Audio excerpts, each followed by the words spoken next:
Hello and welcome to Samuel's Fortress. I'm your host Kirill, and I'd like to thank you for joining me in this first video of the channel, in which we'll be discussing, as the title suggests, the introduction to the Macedonian question. Now, this channel as a whole is going to be dedicated to addressing the Macedonian question through a series of several videos. However, this video in particular will be simply laying the groundwork for the Macedonian question, giving a bit of an introduction on what the Macedonian question is for those who are unfamiliar with the topic. So the Macedonian question is essentially, who are the modern Macedonians? Before we dive into that topic, I just want to give you a bit of an introduction on myself and why I made this channel. So as I stated, my name is Kirill. I am a Macedonian. I am a Slavic Macedonian from the region of Vardar, Macedonia. Specifically, I'm from the city of Ohrid, hence the name of the channel, Samuel's Fortress, which is named after the medieval fortress of Tsar Samuel in the city of Ohrid. The reason why I'm making this channel is because I feel there is a significant lack of unbiased and objective content on YouTube dealing with this issue. So therefore, I'm going to, as objectively as possible, present, like I said, a series of videos in which this issue is discussed, and hopefully at the end of the series of videos that I have planned, you'll have a very good understanding of the Macedonian question, who the Macedonians are, and what that means for Macedonia today. So let's get into the topic a little bit. Who are the modern Macedonians? Before we can get into that, it might be a good idea for people who are not familiar with the Balkans. I know the Balkans is a very confusing region for people who are not from there or who are not familiar with that region.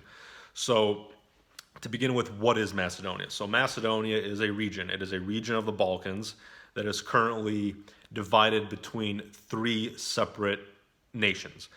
You have Vardar, Macedonia, Pirin, Macedonia, and Aegean, Macedonia. So if we start with Vardar, Macedonia, the region that I'm from, Vardar, Macedonia is named after the Vardar River, which runs north and south through the Vardar region of Macedonia. The largest city in this region is Skopje, and the region is essentially occupied today by the Republic of North Macedonia, Skopje being the capital of the Republic of North Macedonia. Vardar, Macedonia makes up roughly 40% of the entire region of Macedonia, and the majority inhabitants of Vardar, Macedonia are a Slavic-speaking peoples. If we'll move on to the second part of Macedonia, that is Pirin, Macedonia. Pirin, Macedonia is named after the Pirin Mountains, and this region is located within today's Republic of Bulgaria. So if you were to look at a map of Bulgaria, that southwest corner of Bulgaria that meets the Republic of North Macedonia and Greece, that is Pirin, Macedonia. The largest city in this portion of Macedonia is Blagoevgrad. So if you look at Blagoevgrad, that's Pirin, Macedonia right there. Pirin, Macedonia makes up about 10% of the entire landmass of Macedonia, and it is also inhabited by Slavic speakers. We then move on to the third region of Macedonia, the largest region, that makes up about 50% of the entire landmass of Macedonia, and this is Aegean Macedonia, named after the Aegean Sea. This portion of Macedonia is located within the Republic of Greece, within the Hellenic Republic, and the largest city in Aegean Macedonia is Thessaloniki. The region of Greece the region of Macedonia, Aegean Macedonia, that is in Greece, essentially the part of Greece that is south of the Vardar and Pirin regions. And these are not Slavic speakers, these are Greek speakers. So Vardar, Macedonia, Pirin, Macedonia, and Aegean Macedonia, when you put those together, you get the geographical region of Macedonia. So that is what Macedonia is. Now, on to the more important question of who are the Macedonians? Well, when we ask that question, who are the Macedonians? What we are really asking is, who are the Slavic-speaking Macedonians? The Macedonian question really isn't directed towards the Greek speakers in Aegean Macedonia. They are Greeks. There's very little debate about that. There's no real question there. Those Macedonians are Greeks. The question is, who are the Slavic speakers in Vardar and Pirin Macedonia?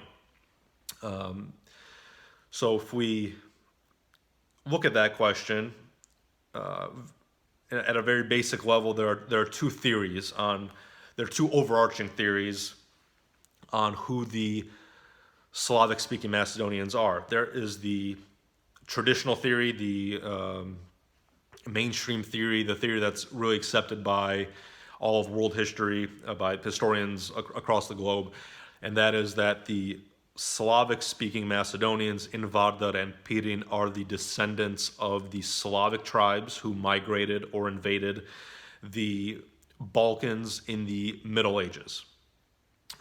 Starting in the greatest waves of these Slavic migrations or invasions, starting in the mid-6th century. These Slavs, it's unclear exactly because of the lack of written record where they came from, but we know that the Slavic migrations occurred from north of the Danube. So essentially you have waves of Slavs coming across the Danube River into the Balkans, settling vast areas of the Balkans, including Macedonia. That is the traditional theory of who the modern Slavic Macedonians are. There is a separate theory that is much, much newer, that starts coming out in the late 19th century, but is really much more popular since the fall of Yugoslavia. In the past 30 years, this is a theory that is aggressively pushed specifically to the Macedonian Slavs, and this is the theory that the modern Macedonians, the modern Slavic Macedonians, particularly in North Macedonia, Vardar Macedonia, are not, in fact, the descendants of the medieval Slavs, but are the descendants of the ancient Macedonians, of Philip II, of Alexander the Great. This theory posits that there is an unbroken chain from ancient Macedonia, from ancient Macedon to today's Macedonians, today's Slavic Macedonians. This theory, first of all, states that the Slavic migrations never happened. Either they never happened or that they happened in such few numbers that it didn't really change the demographics of Macedonia. It also states that the Greek Macedonians, the Macedonians in Aegean Macedonia, are not the descendants of the ancient Macedonians, that the ancient Macedonians were a unique people. They were not Greek. They were outside of the Hellenic realm. And the Greeks who happen to live in the region of Macedonia today migrated into that region after the fall of ancient Macedon. So again, the modern Macedonians are the direct descendants, the modern Slavic Macedonians are the direct descendants of the ancient Macedonians, and the Greeks are people who migrated into that region much later. Now, that theory, the theory that we are the descendants of the ancient Macedons, is not really accepted anywhere outside of North Macedonia. It is very popular in North Macedonia. If you were to go to Skopje, the capital of North Macedonia, you will see many statues to Alexander the Great, to Philip II, to this ancient Macedonia. Now, those are the two primary theories on the Macedonian question, that the Macedonians are either Slavs or ancient Macedonians. What I will demonstrate through a series of videos is that the Slavic theory, the traditional theory on who the Macedonians are, is correct. That the modern Macedonians, that we are the descendants of the medieval Slavs. I will conclusively disprove this new, more modern idea that we are the direct descendants of the Macedonians. I will show you how this is really a theory that was developed and pushed for political reasons and is not really based in any true history. It is essentially a pseudo-historical theory, again, to serve certain political goals, and it is not, again, accepted by the vast majority of historians. Almost everyone who studies this topic concludes that the modern Slavic Macedonians are in fact the descendants of the medieval Slavs. So we will be discussing the ancient Macedonian question and disproving that pretty early on in the videos. However, just stating that just proving that the modern Macedonians are the descendants of the medieval Slavs does not actually answer the Macedonian question. It is much more complicated than that, because even if we can prove conclusively that we are Slavs, that still leaves a lot of open-ended questions. It doesn't answer the question of what type of Slavs are we, because there are many different Slavic groups in the Balkans. There are many different Slavic groups that at one time or another occupied the region of Macedonia. We are talking about the Serbs and the Bulgarians primarily. So even if we say, okay, we are Slavic Macedonians, we can prove conclusively that we are Slavic Macedonians and that we're not ancient Macedonians, it still leaves the question open: are we a unique group of Slavic Macedonians? Are we Serbs? Are we Bulgarians? What are we?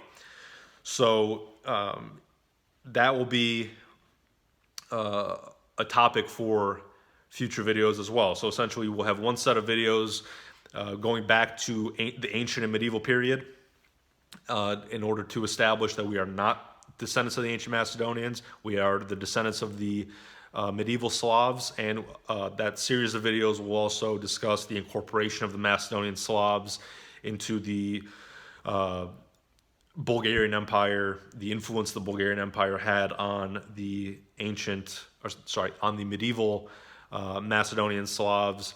We'll discuss the Christianization of the Slavs in Macedonia. We will discuss some figures from that period, such as Tsar Samuel, who was very important to the history of medieval Macedonia. And through that set of videos, I think it will be quite self-evident that we are not the descendants of the ancient Macedonians. I will then have hopefully a second set of videos going forward in which we kind of fast forward several hundred years to the fall of the Ottoman Empire, and we start the discussion on the formation of these modern identities post Ottoman fall. After the fall of the Ottoman Empire, the various groups in the Balkans in this revolutionary period fought to establish their own states, their own nations, and we will discuss the Macedonian question within that context.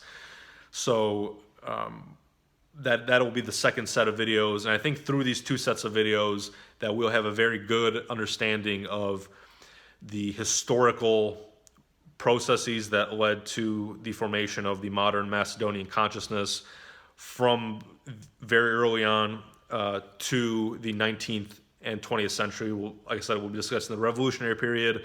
We'll be discussing the Balkan Wars, the World Wars, and the communist era, and into today. So that is the goal of this channel, is to provide the audience with a very